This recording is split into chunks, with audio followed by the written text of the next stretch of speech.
Hi. Hello, everybody. Let me finish up this email, and then I'll introduce my compatriots who are sitting here beside me. 1 second.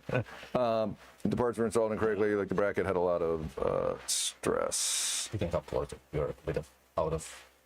We've not There we go, better. seen this at all. That said, we are happy to take a look and see what's going on. Yeah. Man, it's just a day of everybody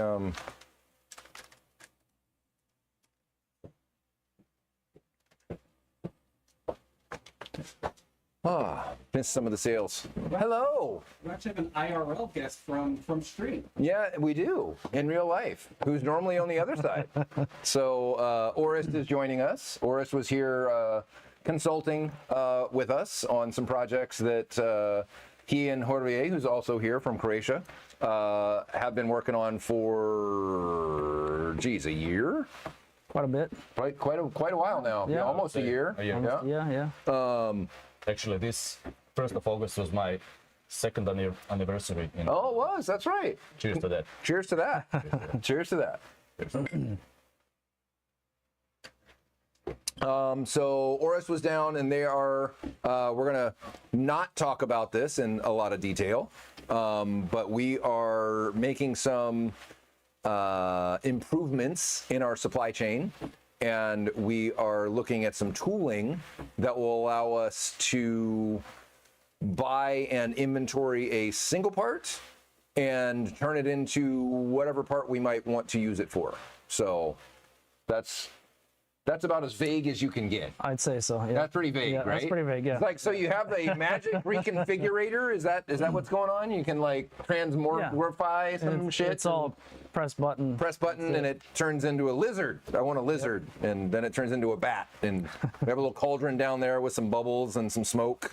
Throw some chicken blood at it, and we get some cool shit comes out. Got a couple things for you guys, so we're going to talk a little bit. These didn't turn out as well as I thought, but it will make a difference. Get a little zoom on these bad boys. You can't really tell. So we had somebody asking a little while ago. So these are PVD black tips, and they look like PVD blue tips. We can talk about the science about why and how that happens if you guys want. Orist and I were talking about this earlier. It's not magic, it's not voodoo, and there's nothing wrong with them. It is kind of a natural thing when a metal gets hot. It wants to make an oxide. And you got atmosphere. And unless we're going to keep these blanketed in nitrogen or argon the whole time, which would be a little bit difficult, they're going to turn a color. If you want to keep the color stable, then you need to use a metal polish. This is one that I procured. It's fancy. It's a light metal polish. It is from G Technic Marine. It is a, where do you want me? Right there. There we go. It is a, mainly for stainless, being marine, but it works well on most oxides on metal. So that's one of the things that I wanted to share with all of you in case you were wondering how you might care for your PVD black tips. We are making more tips. We actually have these bad boys. There you go. Metal restoration polish. And yes, it does turn your hands black. So just know that. There's probably some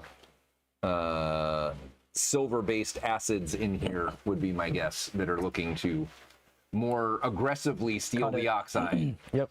And then they turn black. For those of you who might be chemists or engineers and remember some of that science, these are titanium. These are polished. These are Wysock. And these were just on our 991.1 GT3 out being tested. We actually have a version of these that are coming in black. And we sent these off to our PVD coder to see what they can do with them and see how they come back being all PVD and shiny and black, which would maybe be pretty cool. Pretty cool. More fun parts. I've been talking about this for a minute, and then we'll get over here. We got some show and tell we're going to show you guys. This is something I've been waiting for quite a while. So this is from our friends at Calibrated Performance. And this is I'd call this pre-production. This isn't a prototype anymore. This is a pre-production because we actually have 2 of them. This is the brain that will allow the pumpkin to ride again, hopefully before Halloween this year.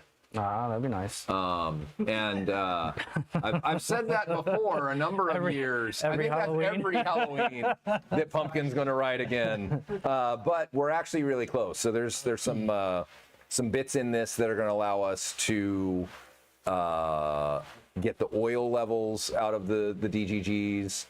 You know what they say. What? Oh, I missed it. What was the?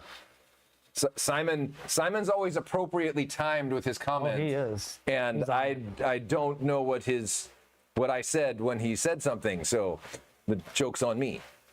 I'll have to rewatch or watch the replay here.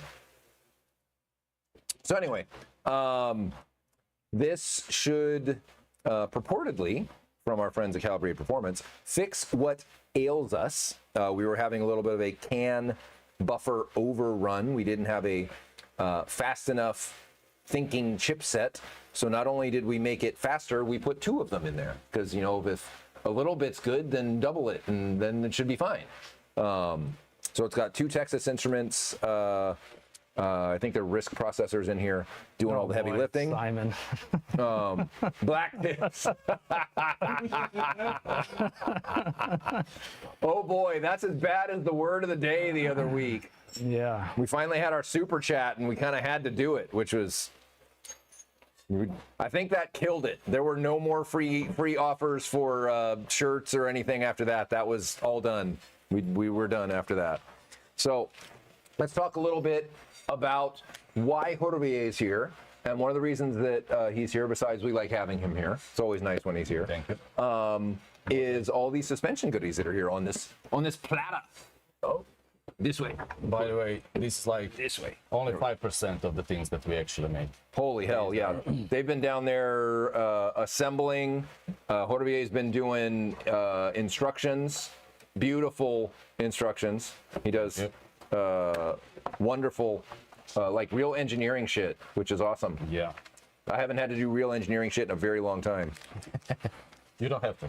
You have us. That's true. That's true. Some days Yeah. I get to just deal with messes and like cleaning up stuff. So My main task this week was to create assembly instructions for all of these suspension parts that we have, because to be honest, we designed so much of these in the last year, I have no idea which one is which. yeah, We had at least by sight. at least by sight. Yeah. We know when we sell them to you which one's which. Yeah, yeah. You're not going to get random suspension part if you were to call us and order something. So That's why we can. at least I hope not. Yeah, that's why we have also instructions so that we in-house know which part goes on which place and so on. Absolutely. A ton of these. ahead. Design mostly. The latest projects were related more to Carrera and turbos. We had a lot of these arms for GT cars, and right now we have the almost entire portfolio for non-GT cars. Yeah. So we literally, between the 996 and 997 parts that are still finishing up, the 991 and the 992 parts that you see some of which here on the table, and the GT car parts we already had, we cover every Porsche except for Macans and Cayennes. Don't call me about those. You don't need suspension arms on those unless you're building a Wheeler or something, and then it's got to be something completely different than this. The car. So we're real excited about this. We have Justin's red 992 Carrera on the rack. Charles is finishing it up. It should go home with him. He'll probably not take it home this weekend. It's still got to get aligned, but everything's on the car. Everything's installed, including these really trick 3D printed clips that have a very satisfying click. It's very nice. It makes me want to sit here and pull them off and put them back on. You gotta love nylon that way, right? Yeah, fatigue. Click. So these actually clip in to the factory side interior panels very cleanly. hold these without zip ties. You don't even need zip ties to hold them, and just make the whole installation look great. Charles figured these out. He's trying to figure out where the hell he was going to put these in a car without a roll cage. So street cars generally don't have roll cages unless they're GT cars. So that's extra super cool. And I also found out recently that the design criteria for this is a lower control arm for the rear of the 991 and the 992 Carreras and the turbos, correct? 991 and 992 real lower control arm. That's correct. Yep. And we Carrera and turbo. one of the things that we did that others didn't do is, as opposed to making an arm for a Carrera and making an arm for a turbo, we made the arm for the turbo, which is an upgrade for the arm on the Carrera. It's just generally bigger and thicker than the stock arm came from the factory anyway, and it allows for better brake cooling. So there's a upgraded brake duct package on the 992 turbos, which is really slick, has a flat panel that clips onto all the brake ducts underneath, so you get a little aero advantage. And this arm is compatible with all of those. That's what some of these cutouts are for the plastic to clip right on there. Knobs. And the knobs. Yeah. Yep. So all of these little details is what Jorge had to sweat over. And one of the reasons why he has a 3D printer at his office back in Croatia, the same 3D printer that we have, so he can actually test all this stuff out. Thanks to Jamie to recognizing this part of technology that will use and be real useful in development of the product. Also, something that I'm really proud about, when we use 3D scanner, it's something that where we can easily fit OEM brake duct basically on the, this was the first prototype, and we were able to fit it immediately. So there is no need for other prototypes. That's something that, for example, musicians like to record on the first First take. first take. First take, yeah. I'm really proud when we design and make something first take. So this is really perfect. I would not change anything of this. Yeah, yeah. So it's really sturdy. The quality, build quality is great, and I think that customers will be satisfied with this. Yeah. The You guys want to talk about that fit up? Yeah. oh yeah. Yeah. Yeah, the brake duct fits so nicely. The OEM brake duct. Unfortunately, we don't have one here. It's actually on the car. we had to order them from Germany, and I think we got one extra set, but I don't know where. It would be nice Where they're to show hiding. the 3D printed tension arm with the brake duct. So Oh yeah, that's yeah. over there. Philip has it. Yeah. Here, Yeah. for the That's the 997, right? yeah, 997 tension arm. Yeah, you wouldn't you wouldn't be able to get there without accurate 3D printing. So Be here's multiple the iterations. here's the factory brake duct, and you can see how it clips around the tension arm. And we actually 3D printed even the bearing. So that was kind of cool. It's captured in one. Captured in there in Yeah, one Capture print. print, yeah. Yeah, which is kind of cool. Yeah, the great thing. The about- Bamboo Labs printer, for those that are going to ask, it's they've been great, and they're quite honestly, for the size of it and the speed in which it prints, it's really cheap. I mean, like super cheap. You can see how it's captured here. Yeah, The I wouldn't run this on a car. No. I mean, I wouldn't. Maybe some other guys would, but I wouldn't. I don't know. You'd be surprised. You'd be. I Yeah. would actually. I would not. I talk to the customers that would all the time, multiple times a day. Unfortunately, but it's plastic. That means it's deforming. It should be fine. Everything should be fine. No, it's really not fine. It's not fine. And it fits great. The brake duct really fits really nice on this. And that's something like OEM. Yeah, it's OEM part. Actually, I ordered one in Croatia, 3D printed on my 3D printer. Fit this. Nice and- So you checked it. So I was able Yep. to check this. Being too far away. Sorry, I was waiting for a text from Daniel. He's in Australia, so it's I don't know, tomorrow morning. I think it's early morning now. And he just let me know what I was expecting. I just have to plug it in. I want to go do it right now and drive the pumpkin home. But I'll refrain from that. It's wet and there's still wires and shit all Yeah, across the interior. What is that stuff falling outside? Yeah, exactly. What is that? What is that water? It's August in the Northwest. What's happening? So we're really excited about these. We have them all in stock. I know a number of you guys have been waiting. We appreciate your patience. We have been shipping the parts. Todd Knighton from Protomotive, longtime turbo tuner. Todd's been in the game 20 plus years. 996s, 997s, and suspensions on high horsepower turbos are a thing. I'm surprised we haven't gotten a call from AIM in New Jersey. I don't think that Joe knows about all of this stuff yet. He's kind of a bit busy dude. The boys who are running ES Motors, give us a call. We can help you keep. We've got rear bearing cartridges for the knuckle, the rubber bushing that likes to squish out of the back of the car. Simon brought this to our attention. One of Simon's customers is getting a kit. So we're real excited to get these out into the world. We will be having a Labor Day sale on these packages. One of the reasons that we've been ramping them up. Our website is going through active changes and modifications because we have to put I sound like my grandmother. We have to add a number of new vehicles to our website so that the people who might want to purchase these things will be able to find them. Can't add a bunch of parts to your website and then not have any menus to be able to find it. So we got add a bunch of cars, add a bunch of menus, et cetera, et cetera. There's a lot of work goes on with that. All the fun stuff. All the back side, gotta be good. Simon's listening. I have to be careful what I say. Be careful. Right? All of the behind the scenes. Dang it, I said behind. I knew he's gonna get me with something. What you drinking? I am drinking a Colonel Taylor Manhattan, Croatian Manhattan, with what is the wonderful. It's called Terranino, and it's a liquor made from red wine. Sort of this red wine is called Teran. It's really authentic to Croatian region called Istria. Okay. Yeah.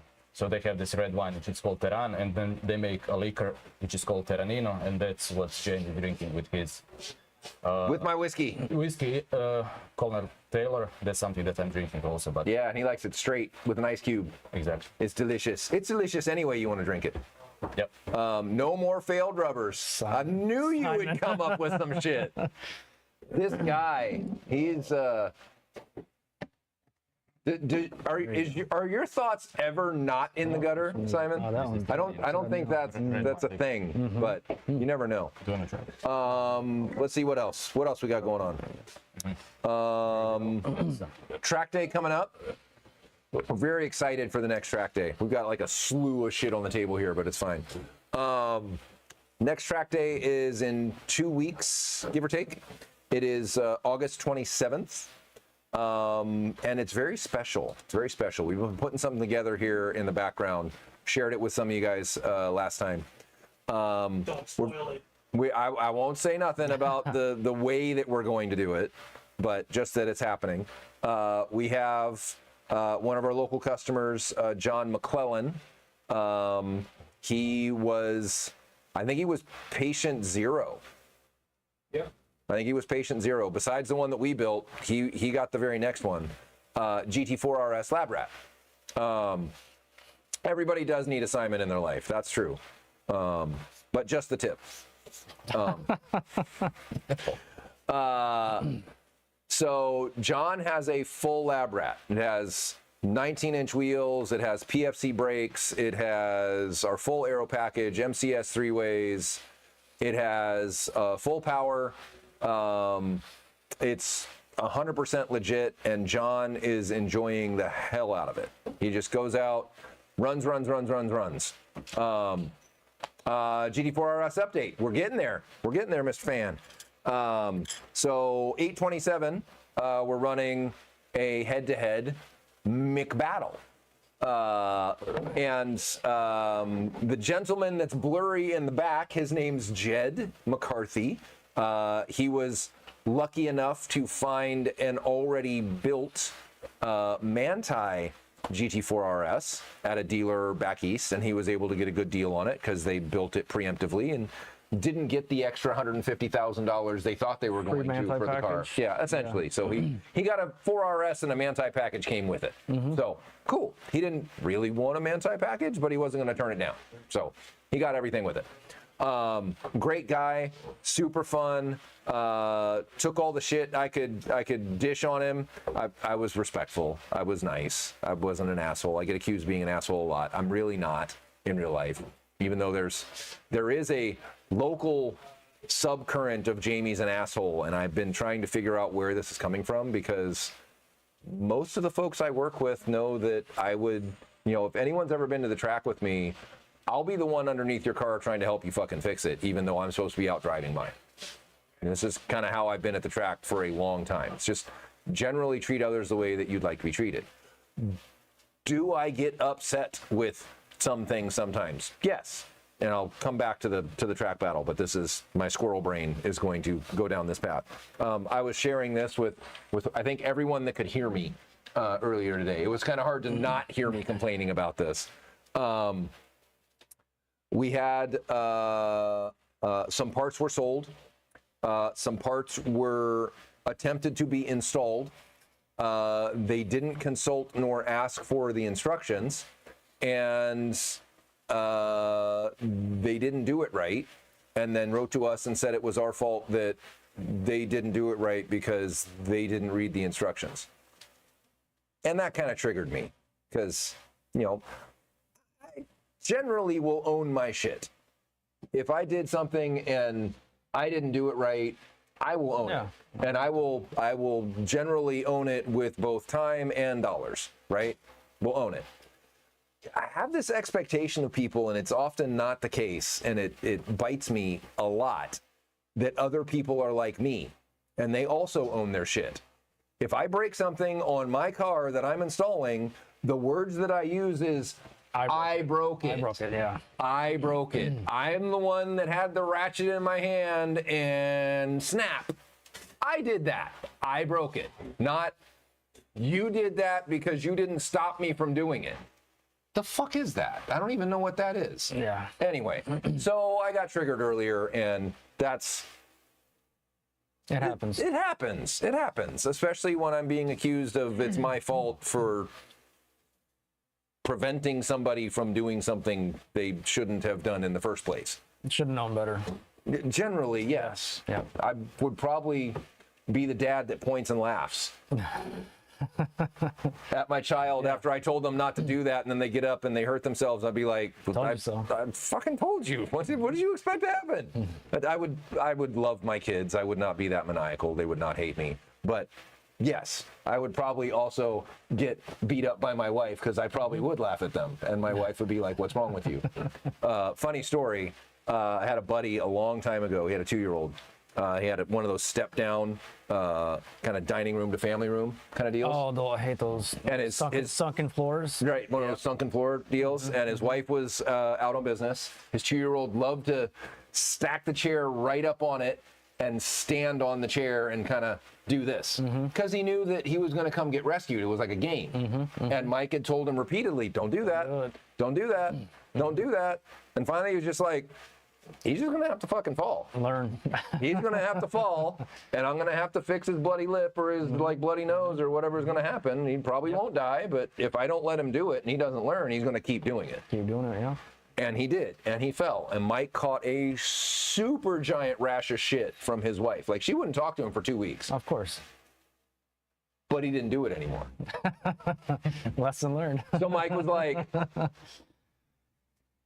he doesn't do it anymore. He'll actually listen now when I tell him some shit's going to hurt him. So anyway, unfortunately, we can't do that.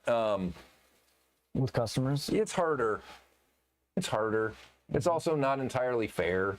My wife was telling me how it was my fault because we should be, I don't know, skywriting instructions over the customer's house when we know that they're there so that they can find them easier. It's one of the reasons that Jorge is here. He's been writing very, very good instructions that are easy to find on our website. we do have instructions internal, but also we make instructions for customers because there are some steps that you do not want to miss. Yeah, like the torque. cutting the right bolt. Yeah, and torque specs and stuff Yeah. like that. So it's always good to follow our instructions available on the website. Yeah. On the website, so they can be updated as Indeed. needed. And they're not printed. Latest and greatest, yeah. Right. So if we find something or we change something, we can update it. And it's not this old piece of paper that somebody had from 3 years ago that Yeah. never got. And I shall stop lamenting. Let's go back to Howard's question, because I like completely squirreled and went over here and talked about something that I want to talk about, not what Howard. The 4RS battle is going to happen on 8/27. Right on, Howard. I'm glad we could help you. And if anyone out there, if you find something in our, yeah, exactly, Simon. You can, but I'll still sleep at night the whole time. I'm asleep. Seriously though, anyone who uses our instructions, if you find something that doesn't make sense, is confusing, please let us know so that we can make an edit and a change. Because if you are thinking that, you're probably not the only one. There are probably others that have run into something like that as well.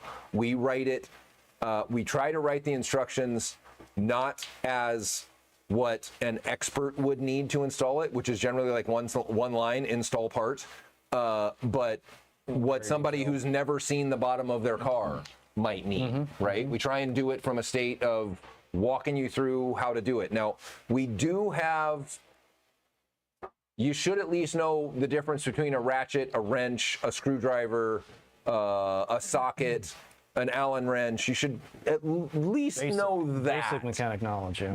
before you attempt to install some things on your $200,000 car. I get the joy of installing parts. You know, Oris builds stuff, Horvath builds stuff, I build stuff. We all love wrenching on stuff. It's fun. That's what attracts us to doing this kind of shit anyway. But know your limits. That's why guys like Simon have a wonderful life, because there are limits to what a shade tree mechanic can and should attempt to fix on their own. Take it to Driver's Choice. I was like, I know the name of Simon's shop, but for some reason I couldn't think of it. Take it to a shop. If you want it done right, take it to a shop. And then we can talk to their techs when they call and go, how the fuck do I install this? Because they've never seen the parts before. Just because they're a Porsche tech doesn't necessarily mean they know how to install our parts. Some of this stuff they haven't seen before. Should be pretty straightforward most of the time, but it's always good to ask. It's always good to ask. You just got canceled? What? Oh no. What'd you say, Larry? I didn't cancel you. Anyway, 4RS battle. So Jed has a Manti 4RS. He has further enhanced it from what it was. Allen wrench key thingy. Allen's wrench key thingy. Yes, you just got canceled. That thing, the little hexy thing that goes in the little holy thing, and Simon will have a field day with that. So we're going to be testing a Manti 4RS versus a full Dundon Lab Rat 4RS is the gist. Jed has already made further enhancements to his Manti 4RS. He was running 19-inch wheels. This is kind of a public service announcement. He somehow got the rear wheel on in such a way, he was running Apex 19s, that the drive pins and the center lock, they weren't fully mated, and he ended up with a big rattle in the wheel, and luckily nothing catastrophic happened. But he ended up with some damage on the drive pins. And the drive pins are what transmit the torque from the axle to the wheel, not just the clamping force of the center lock, right? There's little pins in there that still, they look like lug bolts without a bolt going all the way through the wheel is what a drive pin looks like. Unfortunately, I don't have a picture. but he had some damage to those, and so he had a tiny little bit of slop as the wheel would be moving forward. So if you were driving and then coasting and then driving and then coasting, it might click. It might tick, tick, tick, tick, right? So his dealer said, you know, we probably shouldn't run these wheels. They already fixed the drive pins. So originally, we were going to do 19-inch Manthey setup, 19-inch Dundon setup, everybody on Hoosier Time Attack Pros. So we kind of had to pivot a little bit. He's going to be back on 20-inch wheels, which are the stock wheels, which means he'll get to run his aero discs, which is cool. I don't think that's going to materially make any difference. That's why we don't make them. They look cool, but there's not enough of a drag benefit to Justify. it's just, you know, it's what our data says. Manthey's data says different, right? Manthey's data says something different. We'll come back to that, Jack Curtis. That's a good question. So Jed is going to be on, and this is a bit of a hodgepodge, which is a little weird. And he asked a good question, and I'll come back to that. He's going to be on 265 Track Attack Pros in the front on 20s, 305s Track Attack Pros in the rear, which is already bigger than what Manthey would ship the car out. Should be 245, 295 Cup 2s or Cup 2Rs is what the car should be for us to do straight ahead back. But I don't think we can get 245, 295 Track Attack Pros so that we're on the same compound, which is important. We want to make sure we're on the same compound. Jed wrote earlier today, actually, and said, hey, can you share the Lab Rats alignment setup so that I can get my car set up the same so that it's fair? And I kind of got my golden retriever going, actually, no, that's the whole point. Yeah. Because Manthey has a specific alignment setting that they send the cars out with, and that's part of their package. We have a specific alignment setting that we send our cars out with. That's part of our package. And for Jed to run our alignment specs on a Manthey car would be cheating, in our opinion. That would vastly muddy the water, don't you think, boys? Oh yeah. Yep. And the dealer actually set it up per Manthey spec, or Correct. just install Correct. parts? Yeah. So the idea is that we want to take as close to as we can what a Manthey car would be set up if we were in Germany, and it came here, and we had our car, and we just go out and a pro drives both cars, and the owners drive both their own car and each other's car, and then a couple amateurs drive the cars, and off we go. So I agree, Larry. They can't. They can't. And so because they can't, it's not a reasonable thing to try. And we're already a little muddy anyway because we're going to have 265s on the front of the car. We should have 245s on the car. There's going to be a little muddiness to it, but I'm fine with it because Jed's been really magnanimous and very super helpful and very into it. And so it's okay. It's okay. And quite frankly, I'm confident enough that that isn't really going to materially change much if they run 265s on the 20s. I'm worried about it rubbing and it kind of maybe tearing up the fender liners because of it. But they're gonna. I'm talking to the alignment shop. I let Martin at AR in Portland. Shout out to Martin and the gang at AR. They're a great shop. Very good at what they do. They're out racing most of the summer. So the fact that Jed's able to get in with them and get the car set up to the Manthey factory specs. I'm going to say it again. The car should be on as close to as it possibly can the Manthey factory specs. Otherwise, we're making it even more muddy. So, all that said, we're super excited for this to come together. We're very thankful for Jed to allow us to do this. We wouldn't have this opportunity otherwise. And we've got something special for you in the flavor of the video that we're going to produce. We're yucking it up. Charles has got a number of folks in his Rolodex, and we were actually to make some phone calls to some car guy glitterati that may make a special appearance in the video, which would be pretty cool. But yeah, I won't spill any more of the beans than that. How are you only a number 3 best follower, Mr. Daw Underdog? Dog. All right. Who wants to know something about Horvije or Croatia? Oh, we do have a Jack Curtis question. Yeah. We'll come back to that. You out of here, Philly? Got an RX-7 to go start. Oh, you're helping Caleb? Yeah, we'll see. We'll see. Fires. Lots of ether. It has questionable compression. It's a rotary, not a surprise. Does he have a rotary compression tester? All right. What's the compression? Depends how much Marble Mr. oil you have in there. Anywhere from like 18 to 80. Seriously? But one of the rotors is like 130. The other rotor is like, Mystery compression. 18 to 80 is a problem. we're gonna see if we can start it. Wanko fun. It'll run on one rotor. It just won't make a lot of power. See. Godspeed, brother. Godspeed. He needs it. Yes. He certainly needs, and Worst case, the 3-4 out of the parts truck's going in. that's funny. So let's answer Jack's question. In your pipeline, you've got that 997 Carrera project. Yes, we actually have 2. Oris has one, and Ted has another.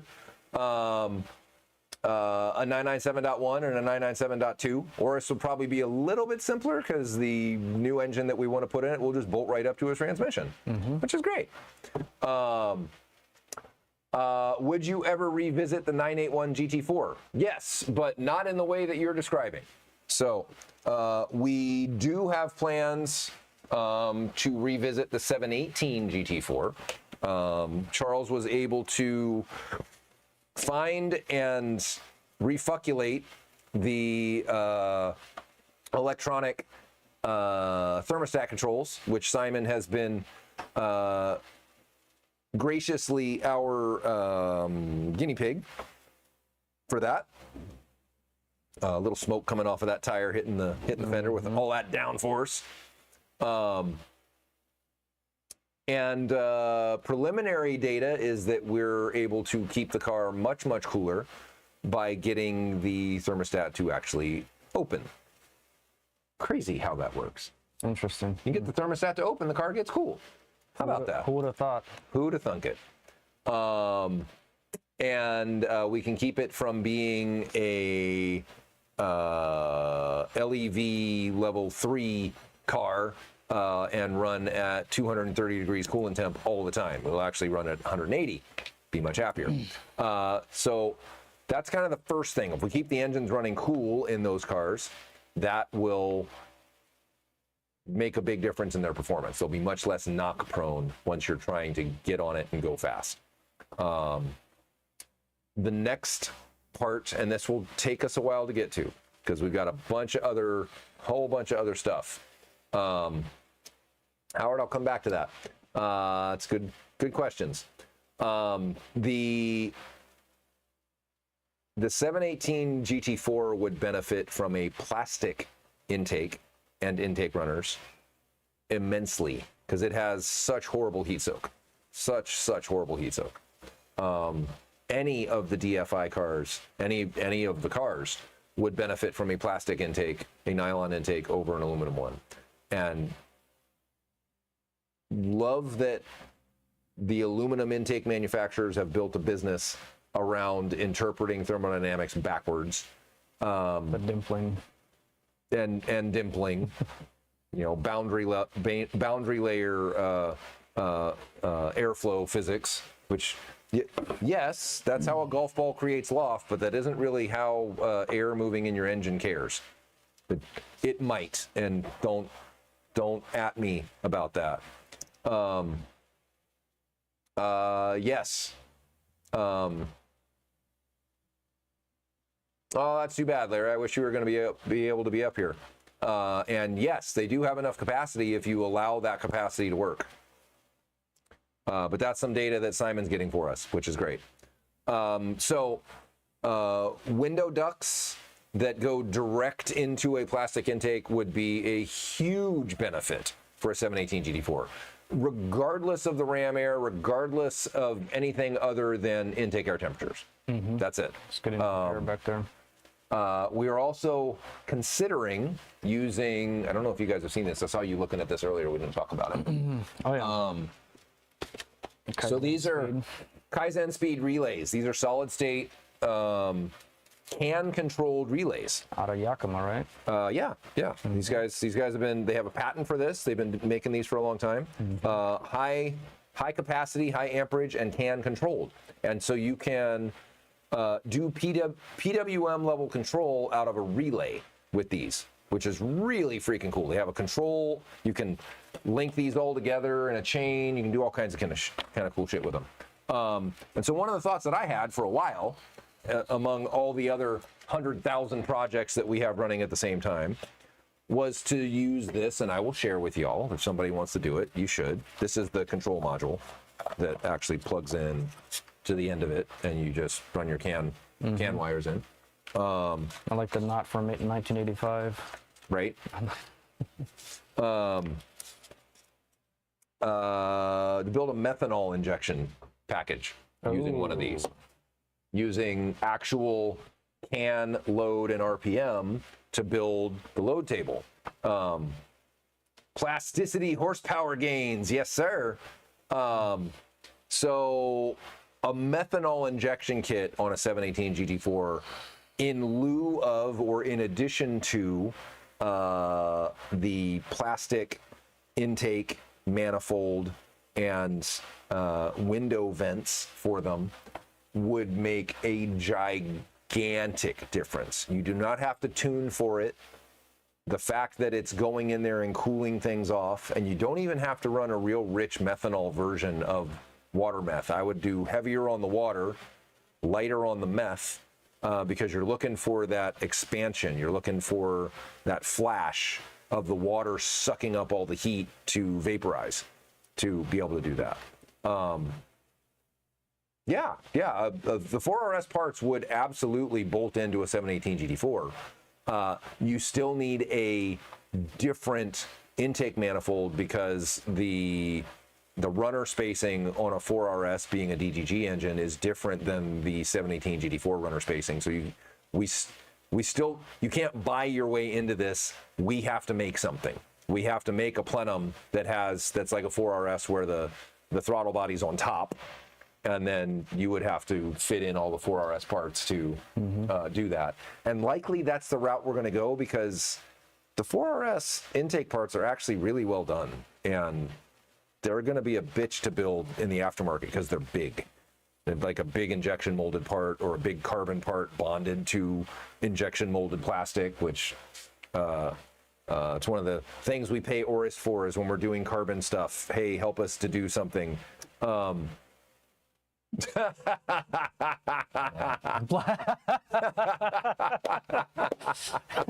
I hope they have the ridge memorized well and great track insurance. That's funny, Eric. That's pretty funny. All right, any questions for our guests? I'll give you a little bit of a background. Jorge was with a company that supported Siemens and all of their engineers, and when they couldn't figure out CAD problems, he's the one that helped figure them out for a number of years before he started working for us, correct? Yeah, that was my first job after college. Yep. I was like a consultant in a reseller company for Siemens Digital Industries software. So Siemens is a big company. They have a lot of, building trains, building medical devices, but they also have a portfolio of software, engineering software. I was a specialist for CAD software, Siemens NX, and Solid Edge. Yep. Yeah, that's where I learned a lot of, at least in theory, a lot of stuff regarding the design on the software side. Then after that, I went and worked 2 years for a large Japanese corporation for building automotive connectors. I worked as a design engineer for high voltage connectors, and then I came work here for London Motorsports. And it's already been 2 years here. Already 2 years. 2 years. Yeah. Crazy. I own a company in Croatia, Crazy. and we are, working closer together. That's right. So technically, for all of our employment lawyers who might be in Europe and want to get us in trouble, Jorvier is a business owner, and we contract his business to help support us the same way that Orist has a business, and we contract Orist's business to support us. I don't hire them directly. No direct, B2B. yeah. They B2B, yep. they are their own entities, and it's a wonderful thing in the world that we can be so kumbaya and close and do all this wonderful stuff, and they're their own business owners, which is killer. Yep. It's awesome. To be honest, And it's not very common in engineering world. no, No. No. Thank God. I mean, thank engineers for 3D scanning. Thank engineers for 3D printing. I'm able to do, prototypes, as I told you. Yeah. First shot, first sample. And yeah, we which is have- great. We have beautiful parts like this.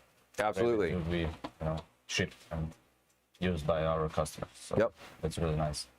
So yeah, a couple guys have been asking for updates on 3RS Aero, and I'll give you. I think I talked about this a little bit. I talked to Ryan. We had a meeting. Ryan was very busy through the summer. He told me that he wasn't going to do any race engineering. So back up for those of you that don't know. Ryan is from Zebulon. Ryan and his brother both engineer for race teams, so they're actually out there taking tire temps and tweaking setups and analyzing squiggly lines to help them all go fast. And they also build parts, mainly aerodynamic parts. They also dabble in some other things, but the majority of what they do is all aerodynamics. Most time attack cars in the United States will run Zebulon Aero at this point, which is really, really great to see. See the stickers all over. All the time, everybody's running their stuff, which is fantastic. We have a great relationship with Ryan and Zebulon. We partnered on the Porsche stuff. If there's like we're doing an autocross car, a one-off that doesn't go any faster than like 70 miles an hour. What's up, Ed? How you doing, brother?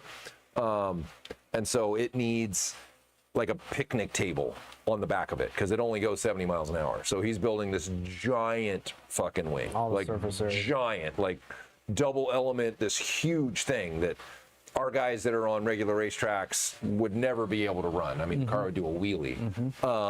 So we're partnering on it. He's building a special blade for them.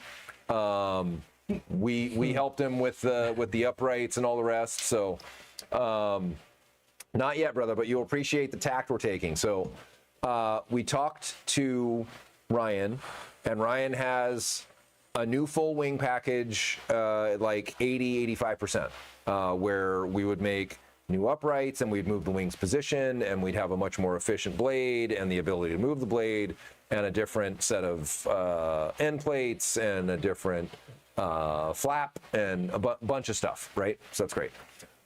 He's still working on the full package's splitter.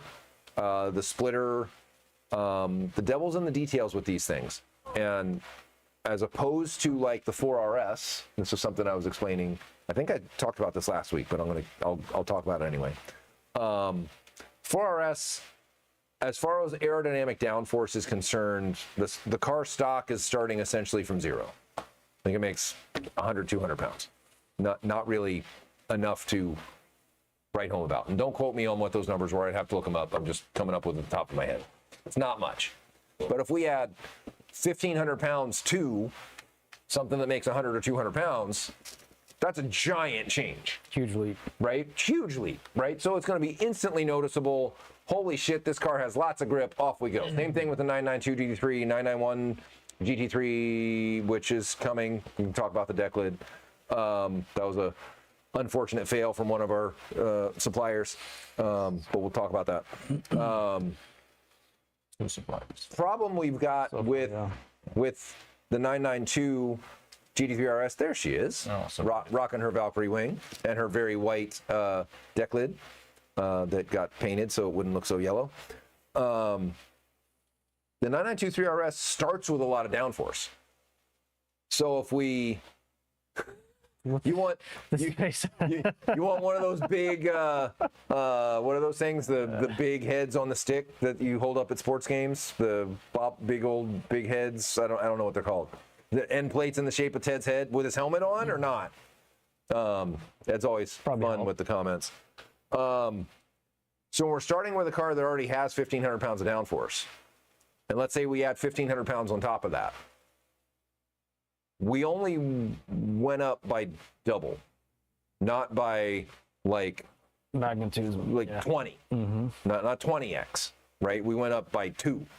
So, and the 9923 RS is already pretty pointy, saying that most guys are probably not going to drive it at the car's absolute limit.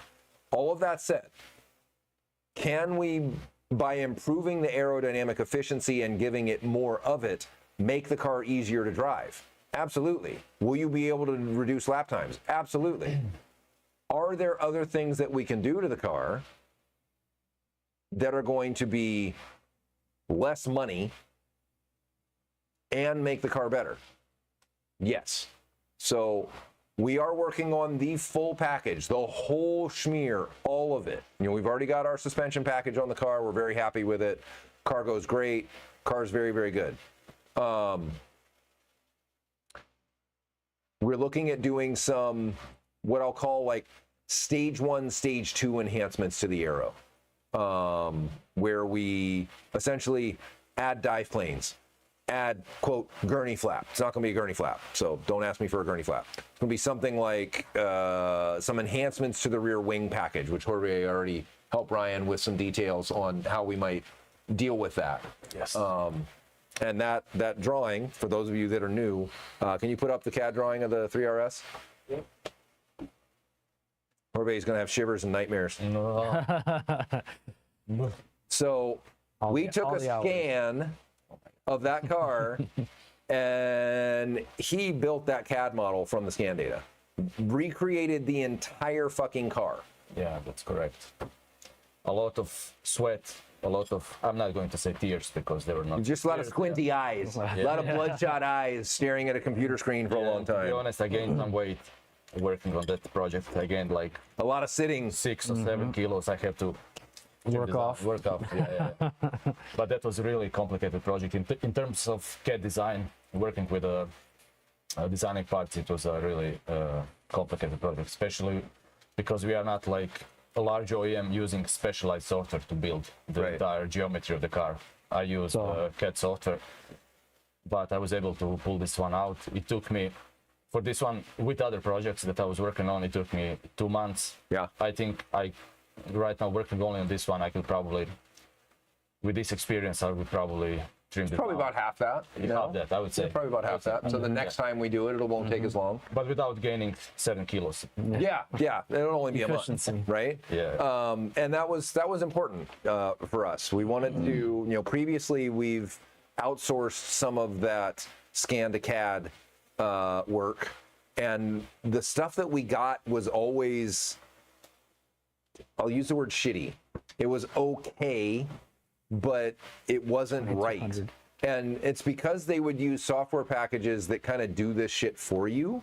So there are, CATIA has tools that will do this, NX has tools that will do this, but they do it in a way that doesn't make it something that you can Usable. you can actually use, and you can pull surfaces off of, and you can Yeah. build parts from. Not just renderings that you. Right, not just a do picture. renderings. Yep. Right, you actually have a calculated, curved, organic shape that you can use and do stuff with in the future, like this. We can build dive planes off of that CAD model. And not just estimated blends. Right. You know, merges and all that. Right, It's right. More accurate. You So need to have a little bit of experience to do stuff like that, because the software can automatically propose something, can give you something, but it's always garbage in, garbage out. 100%. For example, I looked at these models that the guy created for you, and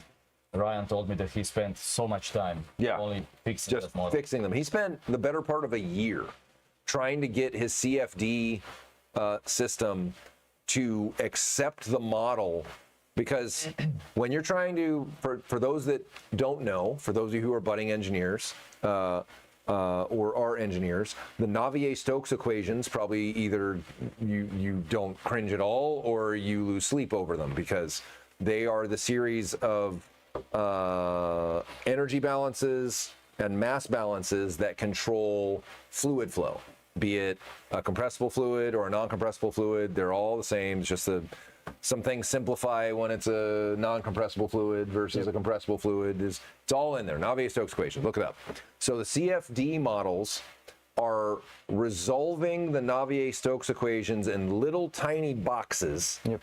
Depending on how important that area is, you will draw a small box or a big box. Just your mesh size. Your mesh size, your voxel size, if you will, right? Yep.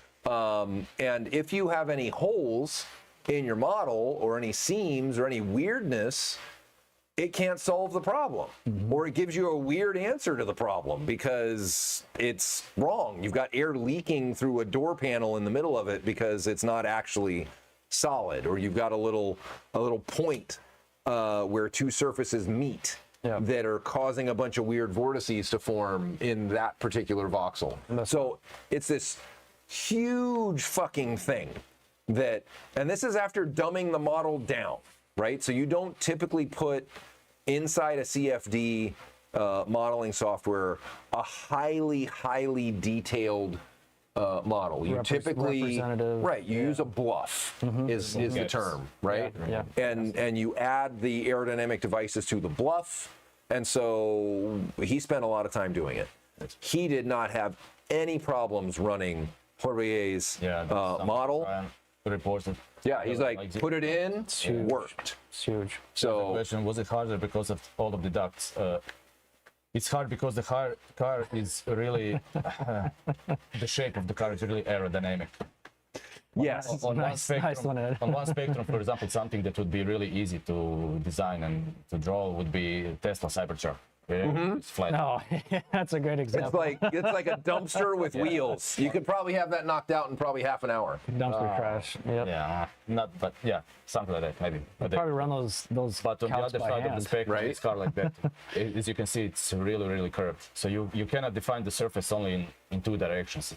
It has to be in three directions. Complex geometry. And the most complex part of this car, for me at least, to define was this C-pillar, the rear section behind the rear window. It was really a mess. But What it goes like this. It has this like concavity and like convexity at the same time, right? So yeah, it's we're very lucky to have Horvier with us.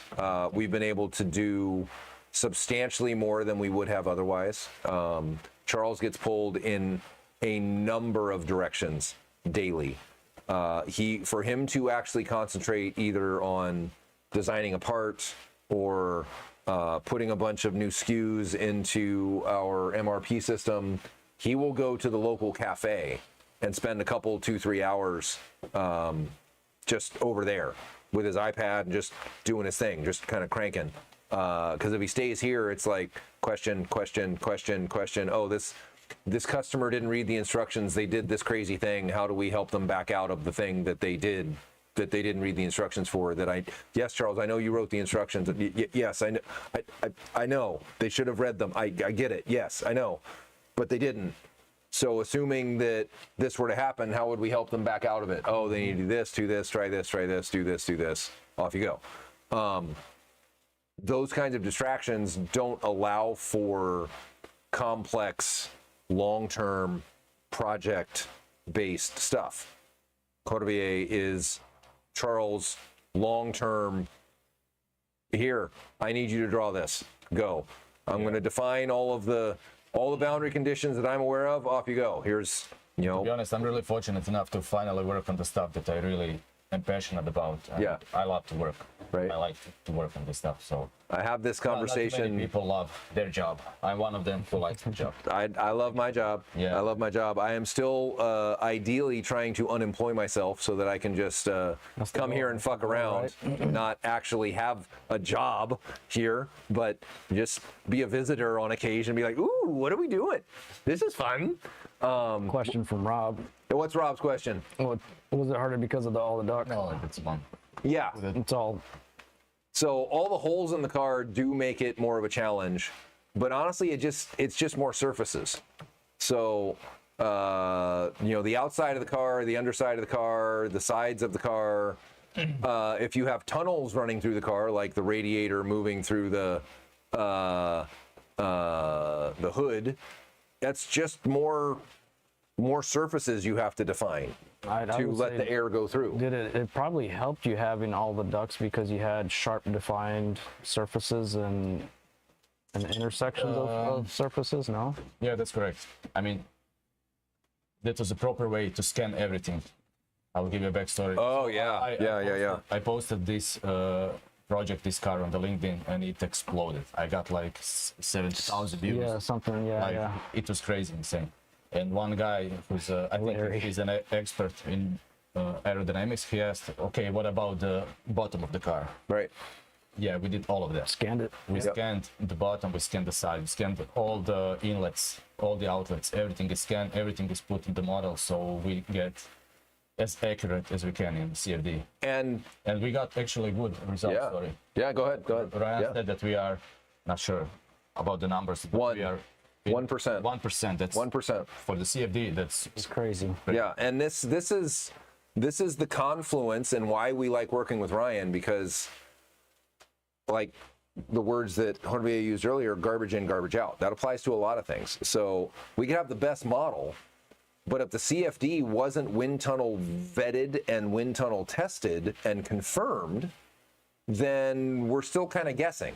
And Ryan and his team have done all the work to know that the CFD model that they've gone to the wind tunnel, they've tested their wing designs, they've tested their foil designs, they've done the what I'll call the unit operations of how you would verify that the model that you are using and the method of using that model is sound. And the way that we check that what we're doing is accurate is we put the car in stock and we see how close we get within the model to what the published numbers are. And there is always going to be some offset because Porsche's numbers are from an actual wind tunnel. They're not from CFD. They put a car in a wind tunnel and they have to for miles per gallon, for a number of things, for, coefficient of drag calculations, et cetera, et cetera. I think some of that's mandated by law. They have to do that. And they have the resources. Yeah, do it. they've got a giant fucking wind tunnel over there. Even some of our competitors, like SSR, I don't know what this guy did before he started SSR, but he's got his own fucking wind tunnel. I'm like, you guys could come up with way better shit if you've got your own wind tunnel. What are you doing? Yeah. But I get it. You're constrained by TUV and a bunch of other shit. All good. I mean, and I would love to meet some of these guys in real life and have a beer with them and actually shoot the shit about what it is we do. Because I know we're all the same. We're all the same fucking guy, right? We just want to take something that's cool and make it cooler. That's it. And be it how we do it, or the way that we do it, or the way they do it, or the way any of them do it, it's great that we have this village of idiots that will spend their money and time doing this shit with cars when we should all be doing this on the financial markets and all be billionaires. But you know what I mean? It's like, if we applied the same amount of energy and time and desire and passion to this that we could on stocks and bonds and cryptocurrency, we'd probably have a bit more money. But this is the shit that is our juice, and we can't help it, right? Like I was having a conversation with another. I'll come back to that, Ryan. You ask good questions. I was talking to a guy unrelated to Dundon. He was asking me, we're both car guys, and he asked me the question that there is a point in your car guydom you don't like answering this question. And he asked me how many cars I had. And I don't like answering that question anymore because it's telling of the sickness that I have. And it is a sickness. It is a disease. It is not something to brag about. And it should not be interpreted as something that is brag-aboutable. It means that I have taken the wealth that I've generated in my lifetime by the time I'm 52, and I've put it into toys and bullshit. Yep. Not into houses that are a tax advantage, but into cars, into car shit, and doing car shit. I'm like an eternal 7-year-old. I can't help myself.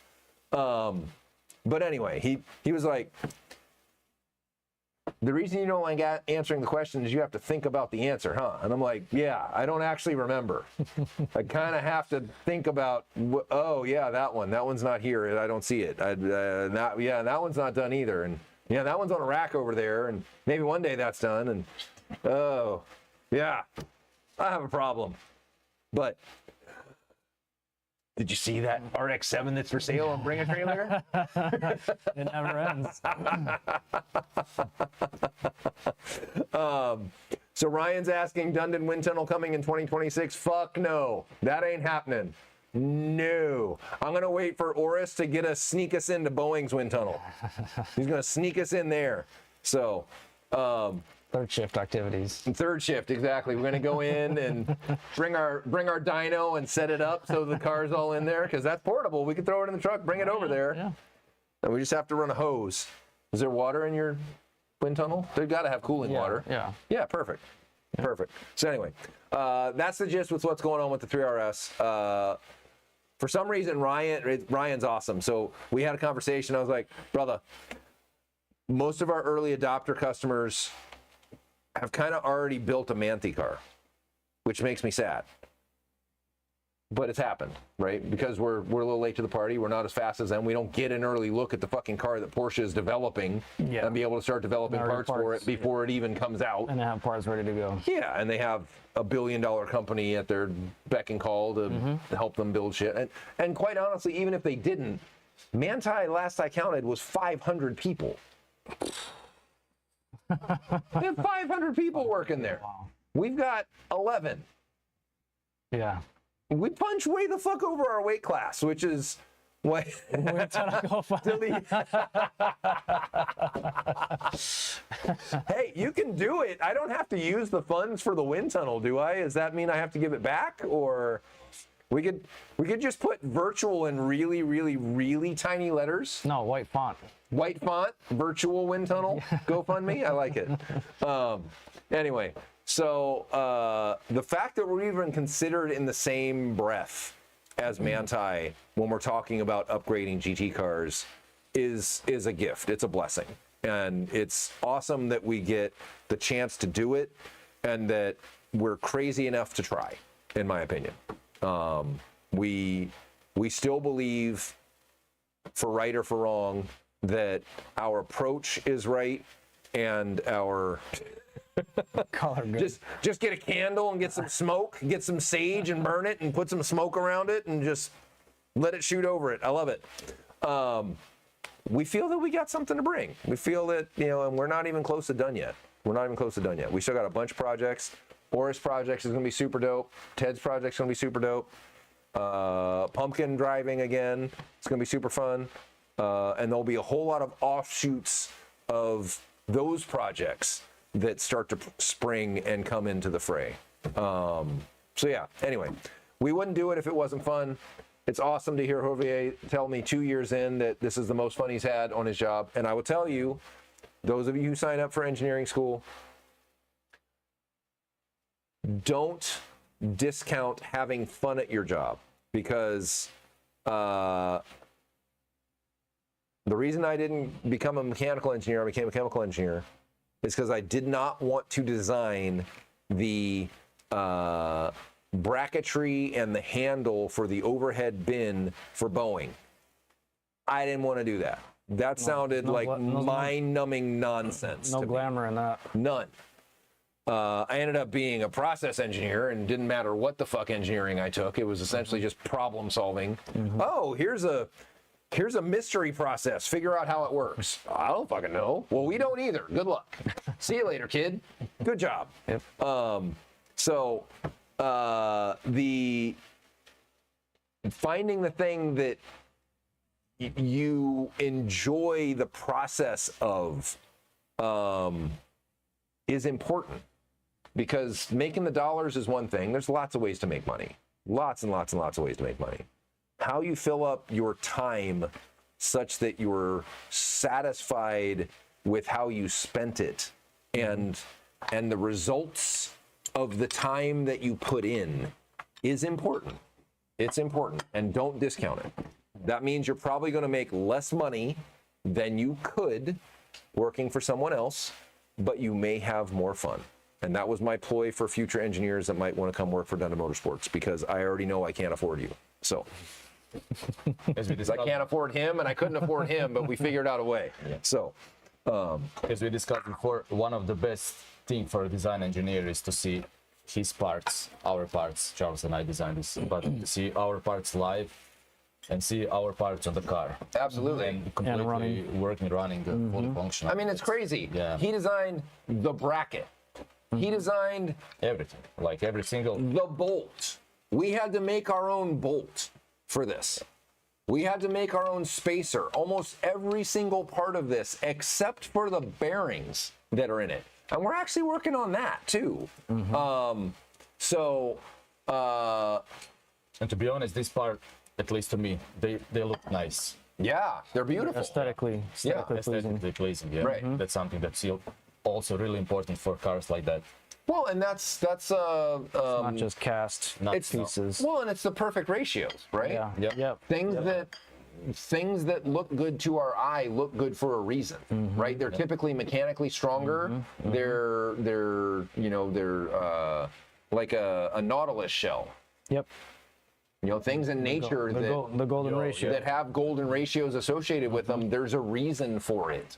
And if you find it visually pleasing, there's normally a whole lot of other side benefits that you don't know. Like your wife, you probably thought she was visually pleasing, and if not, you should upgrade. And if that, I feel bad for saying that, but I'm going to say it anyway.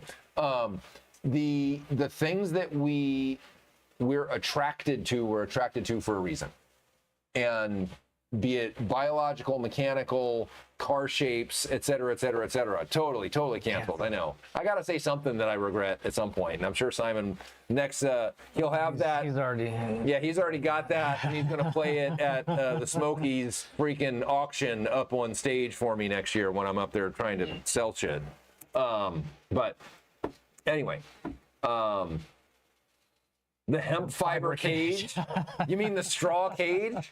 We're just gonna do chicken wire and straw, and throw some molasses at There it. you go. Molasses and straw in a chicken wire. That's what we're gonna do. Composites, right? Exactly. It's composite. Now, by the way, So what's that? that's right now. Yeah, perfect. Looks good. Yeah, it fits nice. You don't really notice it. It's groovy. Blends in. Let's see, Jack. I'm very excited to hear how the TAP Pros hold up over the track day and how many people enjoying them as a 200. Does it disintegrate after 20 heat cycles or maybe only 5? Well, you know the rule about R7s and heat cycles, right? They are directly correlated to your income. So the number of heat cycles that an R7 will tolerate, if you have a very large income, they're a very short and low number of heat cycles. That's why I make my noodles last. If you have a very small track budget, then fuck, those R7s will run 25 heat cycles, baby. They're good. You're fine. So that's a really old graph, but or meme, as the state might be. All right, I need to go get dinner. Anybody got any last minute questions for us? Ryan, I'm happy to initiate that call, but I will tell you what, I'm going to do one better for you, and I'm going to get you in contact with somebody who would do it better and used to work for TRD. I'm going to get you in touch with Mike Kojima. Yep. Yeah, Yep. I'll get you in touch with Mike. And Mike, I mean, shit, he'll talk for free. You just got to write lots of notes. Especially as Mike's an engineer, if you come with data and angles and weights and all the rest, he'll get you dialed. 997 suspension is ready. The designs are finished. We're just waiting on the first pre-production tension arms and stuff like that to get here for 997 Carrera and a couple others. Baseline testing 827. Yeah, Get some lap we'll get we got Oriscar as the tired old 997 before we upgrade it. So that'll be awesome. Yeah, give us a call, Ryan. Give us a call. Yeah, so that'll get us the baseline times, both Ted and Orist. And then once we'll upgrade it, we'll get everything on it. We'll go out again, same engine, and then we'll at some point, with all this consultant money he's been saving, we will upgrade the rest of it using one of these bad boys and get her some real go fast. Oh yeah. Which will be super fun. So. And Arrow. 997 GT cars, we've got some of it ready, but most of the 997s share the same parts. As far as we'll come back to that.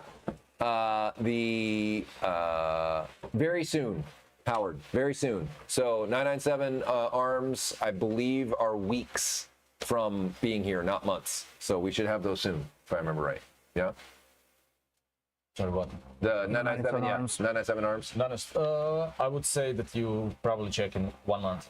Okay. They will be here probably in We'll actually have 3 them or on the 4 car weeks, and then we have to ready to go. fit it on the car, test everything. But Yep. I would say to check in 1 month. Yep. Probably. Yeah. Owner says 2 weeks. Guy who's I'm going to press for him says a The month. translate. Good translation. It's a good translation. I'm normally about half the time of what it actually takes, but that's kind of how it goes.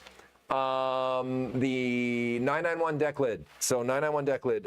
We had a local engineering college build us a carbon deck lid, and they brought us the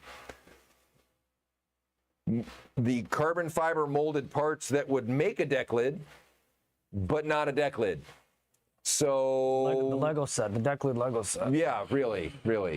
And anyone who's built carbon fiber parts understands that the assembly mold is also a thing for the parts that you put them together. So we sent them back out. We're like, we're not keeping those. You take them, please. Assemble it into a deck lid that is within a 0.5 millimeter of the CAD file, and then bring it back. And I know that you're going to have to machine some things and do some things to be able to make that, but they're on their way back.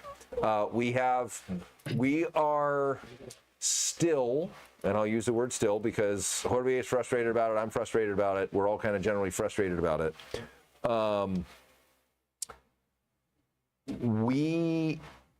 We've been having a hard time finding an absolute, and the absolute being a machined real-life representation of the CAD file of the deck lid so that we can get it on the car and very clearly see the shut lines so that we're very happy with it, because none of us want to spend a bunch of money on molds and deploy our carbon fiber manufacturing into building a deck lid and then see that the shut lines are off by 1 millimeter or 0.5 millimeter, because this has got to be right or it's going to cost us a lot of money, and this is a big part to be able to fuck up. We don't want to fuck it up. So we're being more cautious than, quite frankly, we normally are. I'll own that. Other things we know we can fix when they get here and they're not exactly right. Machined parts we can make an edit to, we can have another one machined pretty readily, et cetera, et cetera. We can fix it. Body parts in general are really complicated. Yes. In terms of geometry, in terms of how you measure them on the car. Right. That's why you have a lot of adjustability even on Porsche OEM cars. Right. You will always have a little bit of adjustability. We just want to make sure that when we receive the part from our supplier, it's adjustable enough so that you can have almost perfect shot lines and almost perfect Right. heights and everything like that. We're really trying to make something that For us, it's never good enough. Right. And it. We, 100%. We want to have this. 100%. And a It's repeatable perfect. part. it's gonna And it's beautiful. gonna have our name on it. We want to make sure that it's really really good, and that we don't have to like we don't have any surprises, right? That's Larry asked said, well, what is it that you actually do? I just have my blood pressure race. That's all I do. Something happens, my blood pressure goes up. I'm the blood pressure goer upper and downer for Dunham Motorsports. That's pretty much my job. That's my job. Sounds about right. Yeah. Okay. So anyway, takeaways from today's episode. Lots of cool suspension parts for those of you with 991 and 992s. Any of them, Carrera, Turbo, all of it. Call us. Any of you shops out there that are looking for solutions for your drag cars to stop with all the bullshit oscillations and weird wobbles and all this stuff, call us. We can help you with that. So 996, 997 also. 996, 997, coming soon. Not available yet. 991, 992 is ready to go. In stock, ready to ship.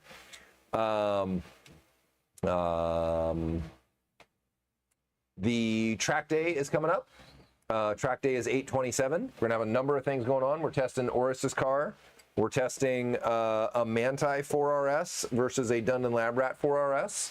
The McBattle with Mr. John McClellan and Mr. Jed McCarthy, which will be awesome. Ted's going to drive both cars. We'll have amateurs driving both cars. Ed will probably be there and drive both cars. Unfortunately, Larry will not be.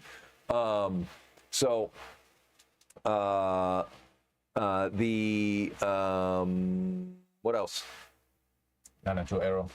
992 Aero. We'll have hopefully some early looks at that and CAD drawings, I would say probably within the next 3-4 weeks. Ryan was on it. He's real excited to get some of the bits done. We got him some data so that he can get some things brewing. So that'll be cool to see. Yeah, if you guys can make it to our track day on the 27th, I know Ed's already coming. Couple stipulations on this before I put my foot in my mouth. You must be an advanced track driver. That doesn't mean you did it for the last, you went to 3 track days and this is your first year. You're not advanced. No, you're not. Sorry. If you're a race car driver, that's great. You better actually carry a license, like an actual real license, because anyone that can get in a car can go race lemons and be a race car driver. That's not the guys that we're looking for. We need guys that are very heads up, that know what's going on around them even when they're going really fast.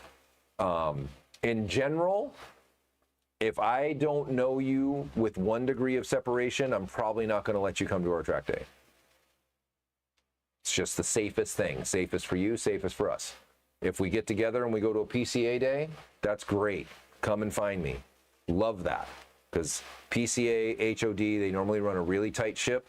They do a great job of ensuring that those who are there are being safe and that the people that are on track with them are safe.